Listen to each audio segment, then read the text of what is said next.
welcome to this video. My name is Nicole. I'm a linocut artist based in Melbourne, Australia, and today we're going to talk about all of the tools that I use to create my linocut prints. I do want to put in a bit of a disclaimer that it's going to sound like I use a lot of different things to make my lino prints, but a lot of the materials are easy to source quite cheaply. There are only a few specialist products that I actually use that cost any real amount of money.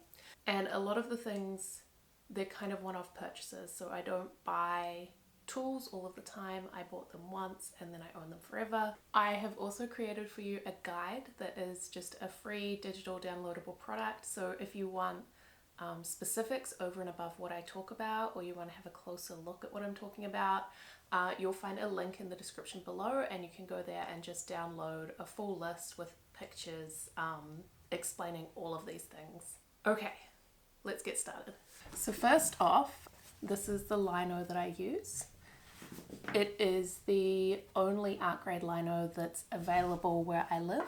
I understand there are different kinds of lino available in other parts of the world. I think there's a brown one that's available primarily in Europe, but I use the Battleship Grey Hessian backed lino. There are other products that are sold as lino but are actually a plastic based product. There's like a soft rubber version and there's a hard vinyl version. My preference is to use this, which is derived from primarily natural products, and also it has the weight and texture that's my preference to work with. The paper that I most like to use is a watercolor paper.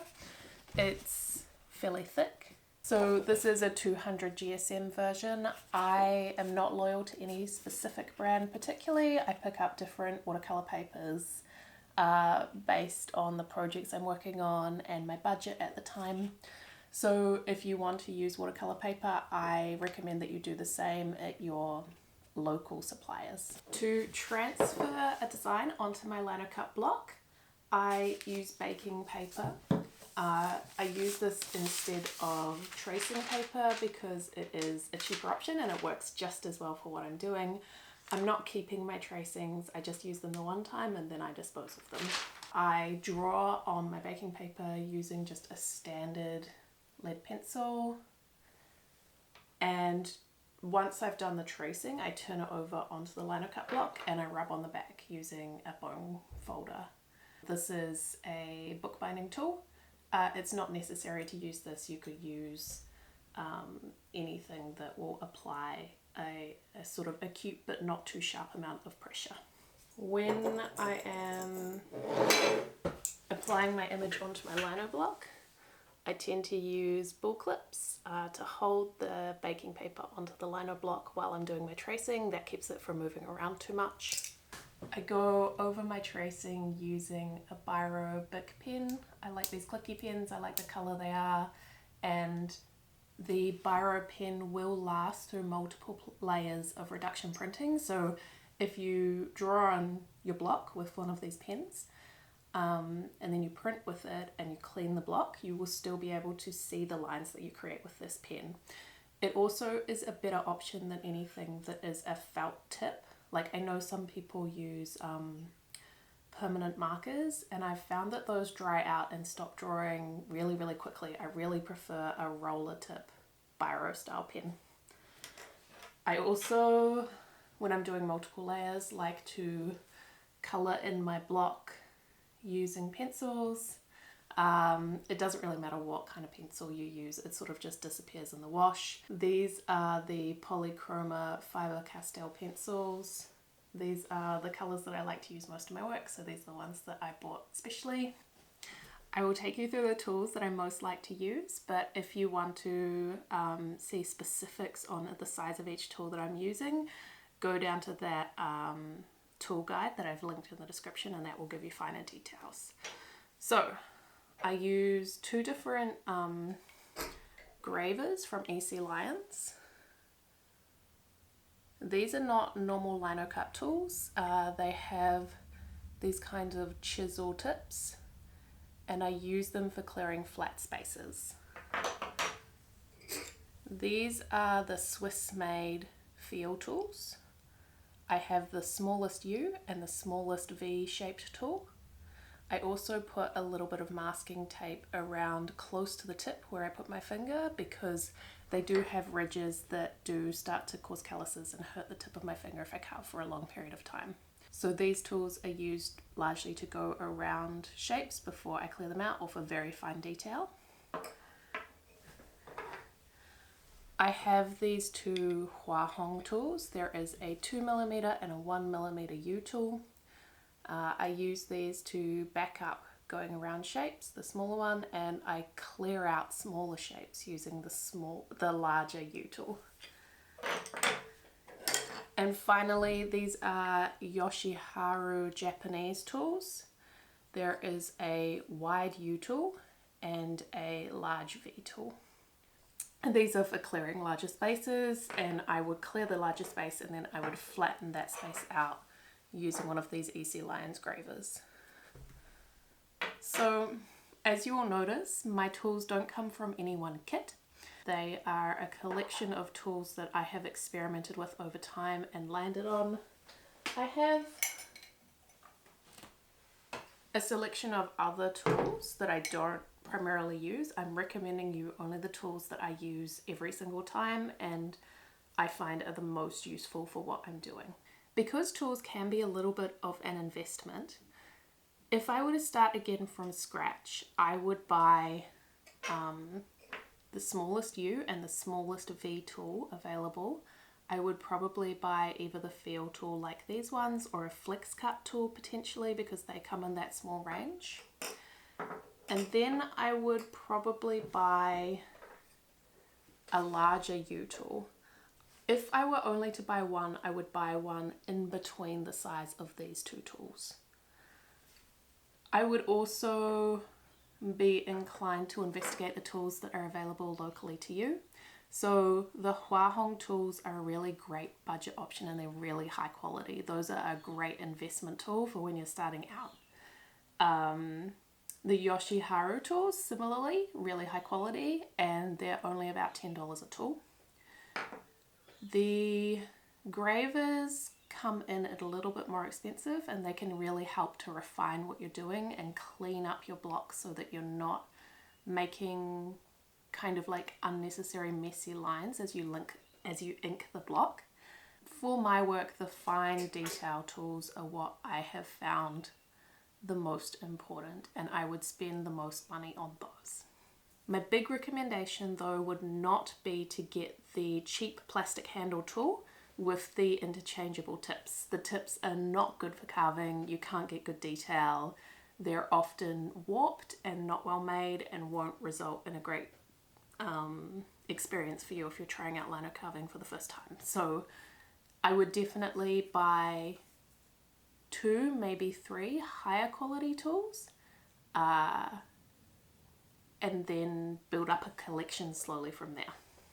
I hone my tools using the flex cut slip strop and this polishing compound stick. This is not actual sharpening. Sharpening is when you use a stone and that removes material from the edge of your carving tool. I recommend that you have someone experienced do that unless you're very experienced in sharpening tools. The slip strop, on the other hand, is just honing the tool, and that means that as you carve, the tiny microscopic crystals of the metal on the edge of the tool are getting pushed out of alignment slowly, and that bluntens the tool. So when you hone the tool, you're realigning those little microscopic parts of the tip of your blade to make the point sharp again. This works well if you do it over time, but there will come a stage where your tools become so blunt that the edge will need to be re-established by proper sharpening. But for everyday use in your studio, a slip strop is a really great thing to have. As I'm carving, to remove tiny bits of lino from the block as I go, I have this big paintbrush and I just brush away the lino chips while I'm carving so I can see what I'm doing better and to clear out the space. So it doesn't have to be anything specific, but it is helpful to have a paintbrush or something to do this with. For printing, you're going to want some kind of glass or really smooth, flat surface otherwise to roll your ink out on and to ink your block. I usually ink it on the glass because it's easy to clean up there. So this was just something that I picked up that my partner already had lying around. He was thinking of using it for something but never got to.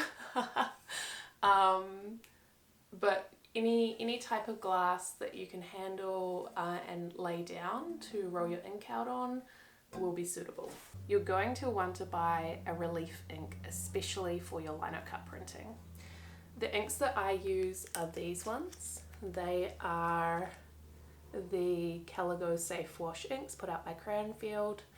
I have them in white, red, two different kinds of blue, this yellow and black. I mix all the other colours up from those colours. My recommendation is definitely to use an oil-based linocut ink. These Safe Wash ones are developed to be easier to wash up than traditional oil-based relief inks, but water-based inks definitely lack a certain depth of colour. They're not very sticky and they're quite slidey and they're quite hard to use, I find. But also the results are less good. They absorb less nicely into the paper. The only real benefit to a water-based ink is that it dries quickly. And because I'm using a thick watercolour grade paper and I soak my paper in between layers, I definitely need to be using an oil-based ink for my work that I do. Oil-based inks have a reputation for being really slow drying. So to counteract that, I use this, which is a cobalt dryer that's used to help speed up the drying time of the ink that you're using. So I put in a couple of drops of that and I mix it up using a palette knife. I also use the palette knife to mix up colours when I'm not using a colour straight out of the tube. Finally, you're going to want a roller or a brayer. These are soft rubber rollers. I made the mistake when I started out of buying some rollers that were too hard. The rubber was too hard. And because it was so hard, it kind of slid in the ink instead of rolling the ink out properly. So these two I can both recommend. This one is a speedball roller. It's really accessible. This one is a Huahong roller. They're both similarly priced. They both work just as well as each other. You can spend an awful lot of money on rollers if you have the budget, but something simple like one of these, as long as they have a soft rubber roller head, will do just as well. Because I'm using such a thick paper, I soak my paper in water and I use a tray in order to soak the paper. This was just a baking tray that's been repurposed. It was clean and I made sure it was very clean before I started using it for art making, obviously. I just put a little bit of water in here and I soak my paper in here.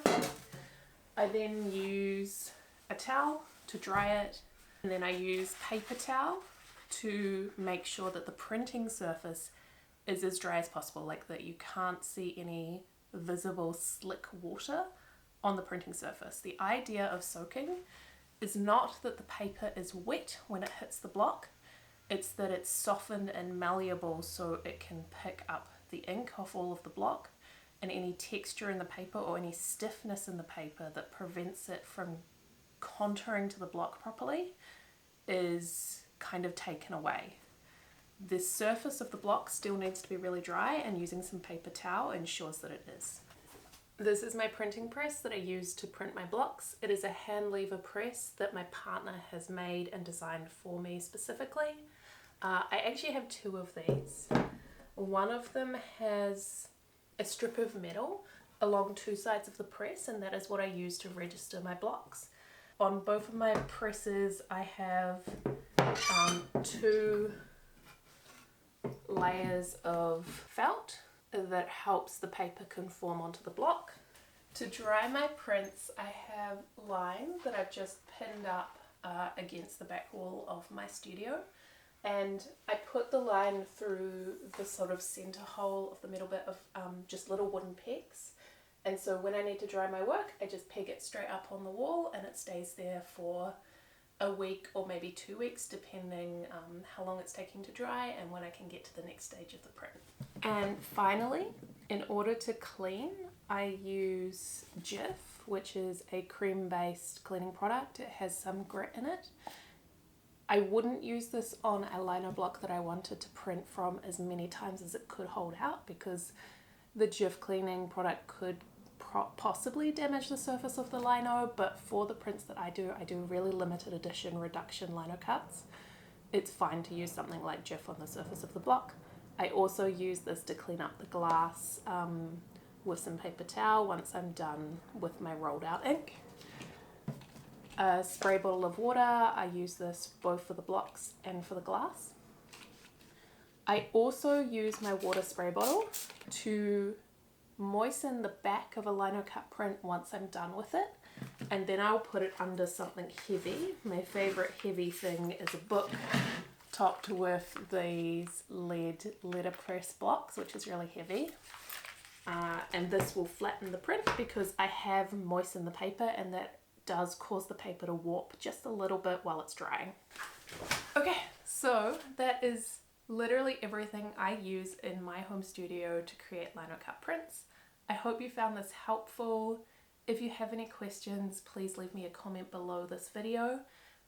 If you enjoyed the video, please give me a thumbs up. It really helps it get seen by other people. And if you want to see more lino printing content and content about me making art, please subscribe to my channel. I put out videos each week. If you're interested in the finer details about what I've been talking about in this video, I do have a free guide that you can download. It is in the link in the description of this video, and I've just made that for your benefit, so go right ahead, download it, and use it as you see fit to create your own lino cut prints. Okay, thank you so much for watching, and I will see you in the next video.